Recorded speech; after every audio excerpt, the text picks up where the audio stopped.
Caitlyn Jenner, the woman formerly known as Bruce Jenner, made her debut in a big way. We're achieving greater and greater visibility in society. Transgender visibility might be moving from the margins into the mainstream. But what does it mean? As long as trans women of color are suffering and dying in the streets, I'm going to hold off a little bit on the celebrations. The 8th trans woman murdered in the U.S. this year. Every breath a trans person takes is an act of revolution. And while transgender people helped kick off the fight for gay equality, progress in their fight for civil rights has been decades in the making. What's shocking is not Bruce Jenner coming out. What's shocking is the way people treat us.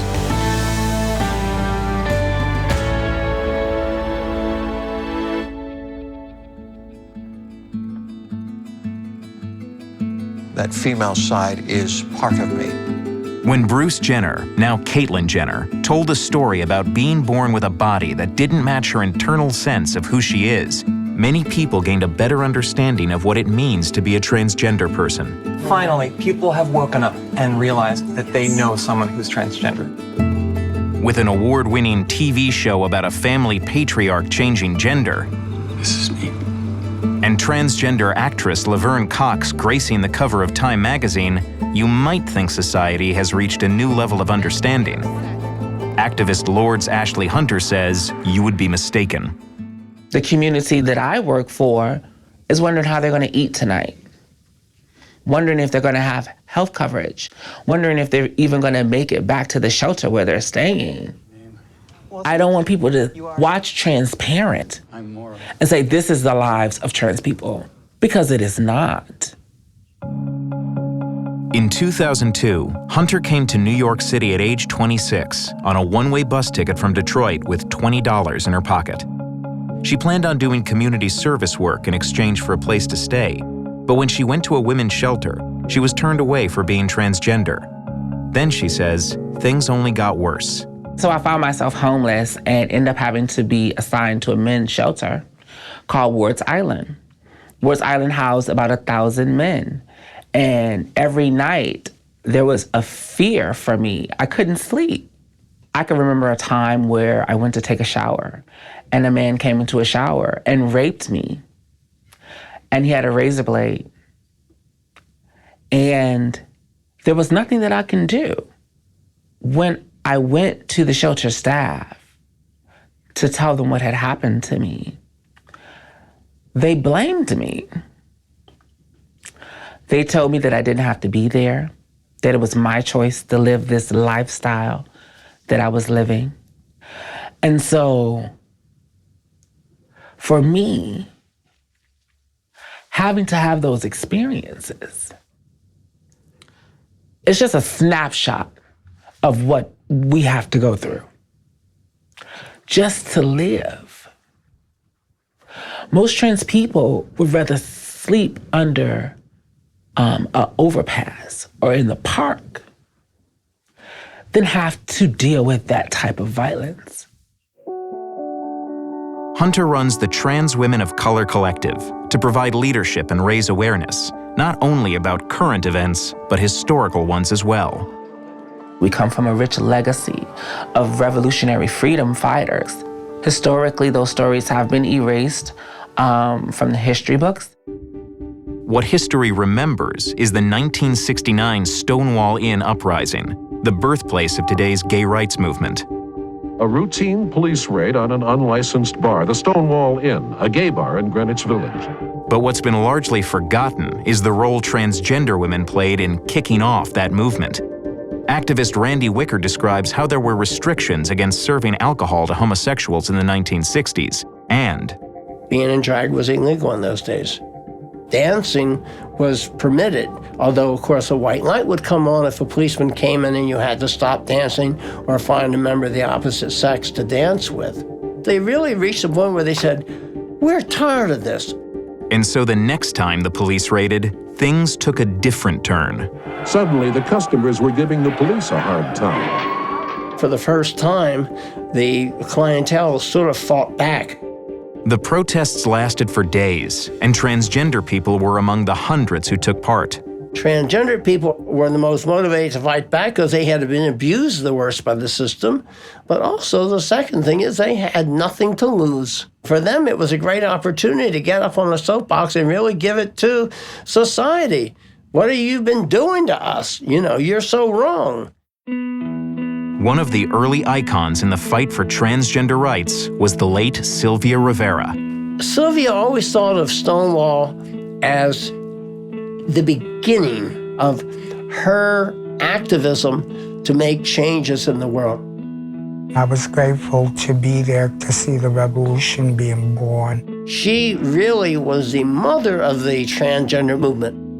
Sylvia was a Puerto Rican street drag queen who, along with her friend Marsha P. Johnson, created Star House, a refuge for transgender runaways. These kids, they were going to end up being just ground up by the system, not being able to find jobs, being forced into prostitution. Sylvia and Marsha hadn't lived it, so they knew what they were doing.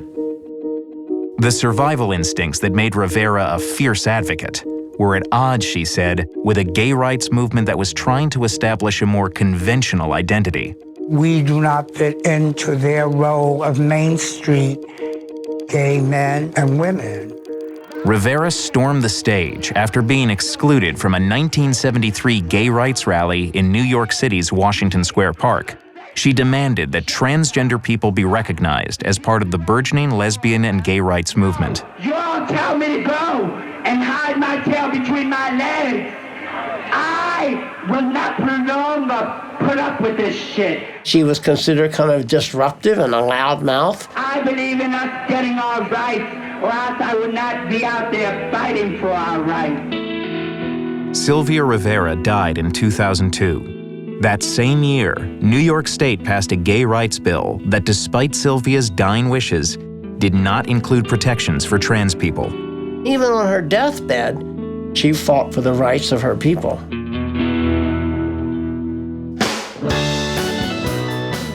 Across the country, in California, 3 years before Stonewall, a similar uprising had taken place. It had mostly been forgotten until historian Susan Stryker stumbled on an obscure San Francisco gay magazine. I found this beautiful document, and I open it up, and the centerfold is this thing that says, "On a hot August night in 1966, gays rose up." At Gene Compton's cafeteria, a 24-hour diner popular with transgender women, another routine police sweep erupted in spontaneous violence. Stryker made a film about the uprising. A police car was destroyed, the corner newsstand was set on fire, and years of pent-up resentment boiled out into the night. It was the first collective militant action against police harassment that we know of in U.S. history by trans and queer people. The cops thought they were dealing with people who were like the lowest rung of society. Decades of those kinds of attitudes have taken their toll on the estimated 700,000 transgender people in the U.S. About half are believed to be trans men, says Nick Adams, who works for GLAAD, an LGBT advocacy organization. There isn't a lot of statistical information about the community, but it's a diverse group. Adams says the focus now should be on those most in need. Visibility really needs to translate into legislative changes that make the world a safer place for those transgender people who are really struggling.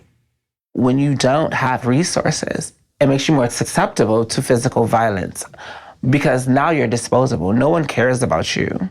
Whatever people think is shocking about transgender people's lives is nothing compared to the injustice that we have to face every freaking day.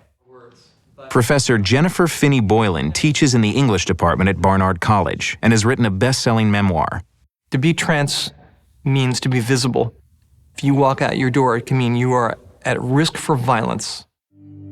Many transgender people have been the targets of violent hate crimes. They're also at greater risk for suicide, as was the case of an Ohio transgender teen.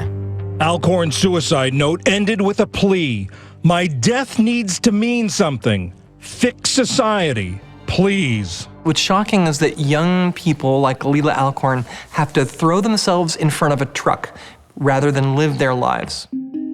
Transgender teens and adults say they routinely endure discrimination in employment, housing, access to public bathrooms, and government willingness to acknowledge their gender status in official documents.